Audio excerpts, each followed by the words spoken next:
Best health packages up to 80% discount. Tirumala Diagnostics. నమస్తే, నేను మీ జాహ్నవి. మనతో ఉన్నారు మన వనజ రామశెట్టి అక్క. మాట్లాడేద్దాం. నమస్తే వనజక్క. వనజక్క, ఒక ధర్మ సందేహం. జనరల్గా మనం ఏదైనా ఒక పనుల మీద వెళ్తున్నప్పుడు, ఓకే, అది ఏ పనైనా కానీ, శుభకార్యం కానివ్వండి, ఆఫీస్కి కానీ, వ్యాపారానికి ఏదైనా వెళ్తున్నప్పుడు వితంతువు ఎదురొస్తే, ఓకే, వెళ్ళకుండా మళ్ళీ ఇంట్లోకి వచ్చేసి కూర్చుని అప్పుడు వెళ్ళాలా? ఎదురొస్తే ఆ పని ఫుల్ఫిల్ చేసుకోకూడదా? అసలు ఫస్ట్ థింగ్ ఏంటంటే, ఇవి కొన్ని మన పాత పద్ధతులు ఫాలో అవ్వచ్చు, కానీ కొన్ని మూఢనమ్మకాలే. అంటే వాళ్ళు ఒక ఉద్దేశంతో చెప్తే మనం ఏదో దాన్ని వేరే రకంగా ఊహించేసుకుని మనము డిఫరెంట్గా ఆలోచించి దానికి పెడార్థాలు తీసేసి అవన్నీ సూపర్స్టిషన్స్ అనమాట. ఇప్పుడైతే మూఢనమ్మకాలు అంటారు చూడు, పెద్దవాళ్ళు చెప్పారు, ఒక రీజన్కి చెప్పారు వాళ్ళు. ఆ రీజన్ని మనం డీవియేట్ చేసేసి మనకు తోచినట్టుగా మనం దాన్ని ఉపయోగించాలి. వెరీ రీసెంట్గా ఇలాంటిది ఒక ఇన్సిడెంట్ జరిగింది అక్క, నేను చూసా, నాకు చాలా బాధేసింది. సో ఇట్లాగా నాకు తెలిసి చాలా మంది ఉండొచ్చు. సో ఖచ్చితంగా అందుకే ఇప్పుడు నేను అడుగుతున్నాను. అయితే మామూలుగా పాతకాలంలో ఏంటంటే మనకింత ఇప్పుడు ఏంటంటే ఎవరైనా మనకు ఇంట్లోంచి బయట రాగానే ఏదో 2 వీలర్ మీదో కార్లోనో ఎక్కేస్తాం, వెళ్ళిపోతాము. బిజీ లైఫ్, ఎవరు పట్టించుకోడు. అప్పట్లో అంత బిజీ లైఫ్ ఉండేది కాదు. ఏ పక్కింట్లో ఏదైనా అందరికీ తెలిసిపోయేది అనమాట. ఇప్పుడు ఏదేమైనా ఎంత పెద్ద పెద్ద అపార్ట్మెంట్స్లో ఉన్నా మనకి నెక్స్ట్ డోర్లో ఏమవుతుందో తెలియదు. అప్పట్లో అయితే ఏమయ్యేదంటే, ఎవరైతే వితంతువు అంటే వాళ్ళ హస్బెండ్ పోయిన అమ్మాయి ఎవరైతే ఉంటారో ఆవిడ కొన్ని రోజుల వరకు ఇంట్లోంచి బయటకు వచ్చేది కాదు. సడన్గా ఏదైనా పని మీద బయటకు వచ్చినప్పుడు పలకరించాల్సి వస్తుంది కదా చుట్టాలు. ఇంత చిన్న చిన్న ఊర్లు కాబట్టి అందరు పరిచయమే.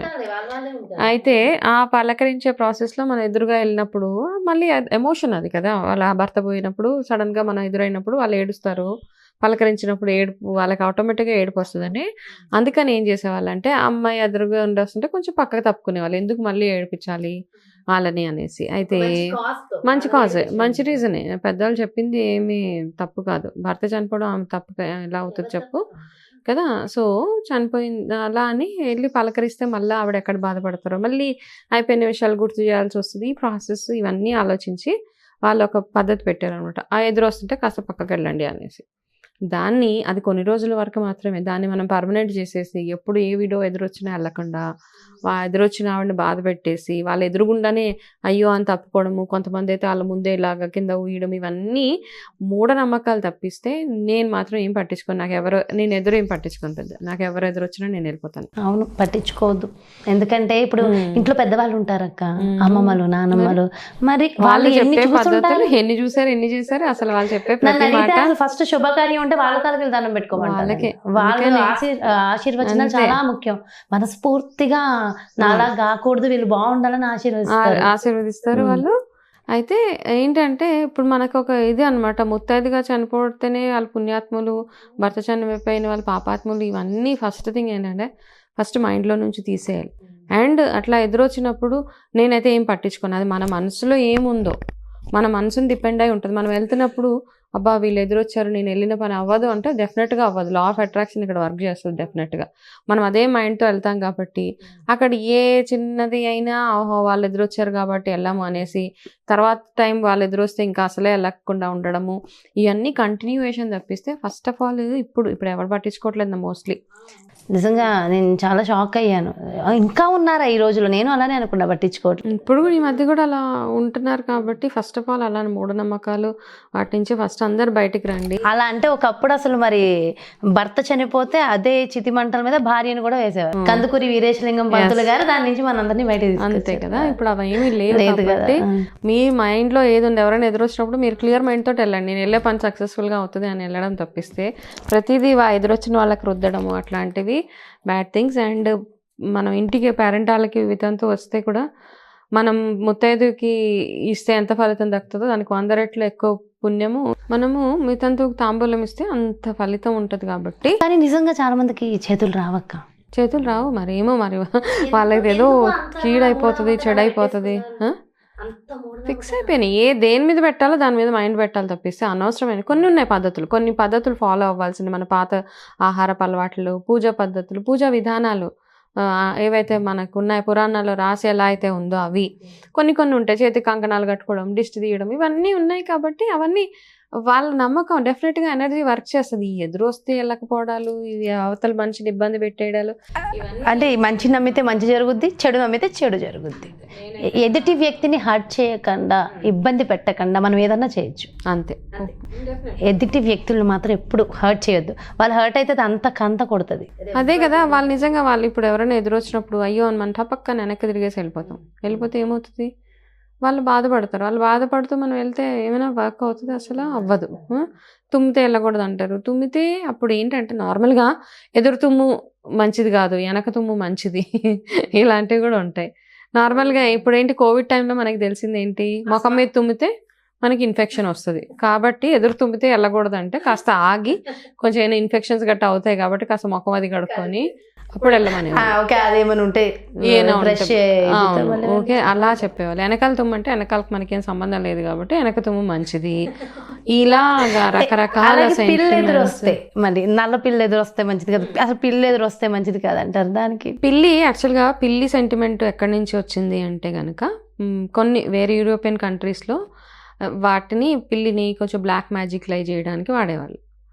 సో ఆ పిల్లి అంటే అదేదో ఈవిల్ ఎనర్జీని తీసేస్తుంది అలాగా వాడి అది అక్కడి నుంచి మెల్లిగా ఇక్కడ దాకా వచ్చి, సో పిల్లి డెఫినెట్గా అంటే పిల్లి ఇంట్లో ఉండడం వల్ల దాని ముక్కులోకి వెళ్తే మనకి ఇన్ఫెక్షన్స్ రావడము ఇట్లాంటివి చాలా చాలా రకాలు ఉంటాయి. అయితే ఏంటి అంటే పాత కాలాల్లో ఇప్పుడు పిల్లి ఎప్పుడైనా పరిగెట్టుకుంటూ వచ్చింది అంటే కనుక అప్పుడు ఇలా లేవు కదా, రెండు మూడు ఉన్నాయి. ఇప్పుడు నేను చెప్పేది ప్రతిదీ నేను కొంతమందితో మాట్లాడి కొంచెం తెలుసుకొని అసలు ఈ మూఢనమ్మకం వెనకాల నిజం ఎంత అని తెలుసుకుని చెప్పేది, ఫ్యాక్ట్ ఏంటి అని తెలుసుకునేది.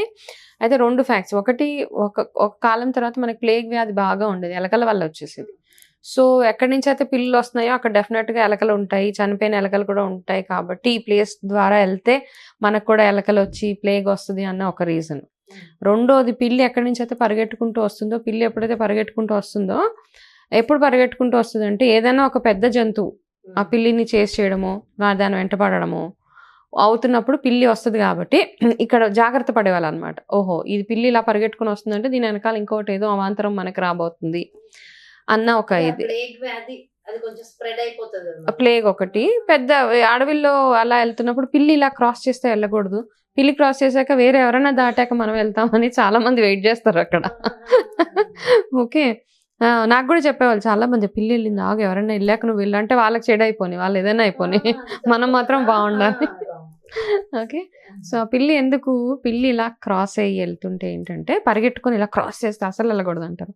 ఆ క్రాస్ చేస్తే వెళ్ళకపోవడానికి రీజన్ ఏంటి అంటే పాతకాలంలో అడవుల్లో బాగా తిరిగేవాళ్ళు,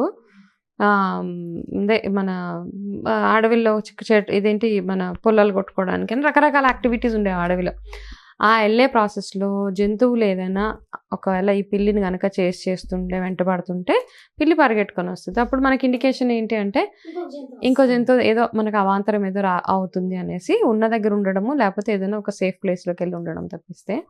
ఇది అప్పటికి అనుకూలంగా చెప్పినవి, ఇప్పుడు చాలా మారిపోయాం కదా. ఇప్పుడు ఇవన్నీ అంటే కొన్ని నమ్మకాలు మాత్రం మనము చేయాల్సిందల్లా ఏంటంటే మనం చేసే పూజా విధానాలు అవన్నీ ఏవైతే మన పాత పద్ధతులు పూజా విధానాలు అవి ఫాలో అవ్వుకుంటూ వెళ్ళిపోవడము, మన పండగలు వ్రతాలు నోములు ఎలా చేయమన్నారో అలాగా నీట్గా చేసుకుంటూ వెళ్ళిపోవడము.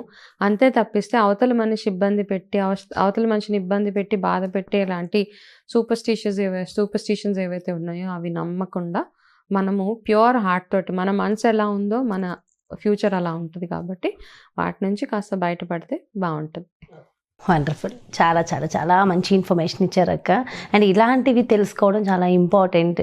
ఇంకా ఏ సొసైటీలో ఉన్నామా అనిపిస్తున్నాయి, కొన్ని విషయాలు లేవు అనడానికి లేదు, నేను అలానే అనుకున్నా. బట్ మనకు తెలియకుండా ఇండైరెక్ట్గా కొంతమంది ఉన్నారు, ఇంకా అలానే ఉన్నారు. సో ఈ వీడియో వాళ్ళ కోసం మాత్రమే, ఓకే, అందరి కోసం కాదండి. చాలా మంచి ఇన్ఫర్మేషన్ ఇచ్చారు అక్క. Thank you so much. మంచి కదా, నమస్తే. ఎస్, చూసారు కదండి. మరి ఇది దయచేసి నమ్మకం ఉండాలి, మంచి ఉండాలి, ఎదుటి మనుషుల్ని బాధ పెట్టేలాగా దయచేసి ఎవరు ప్రవర్తించకండి.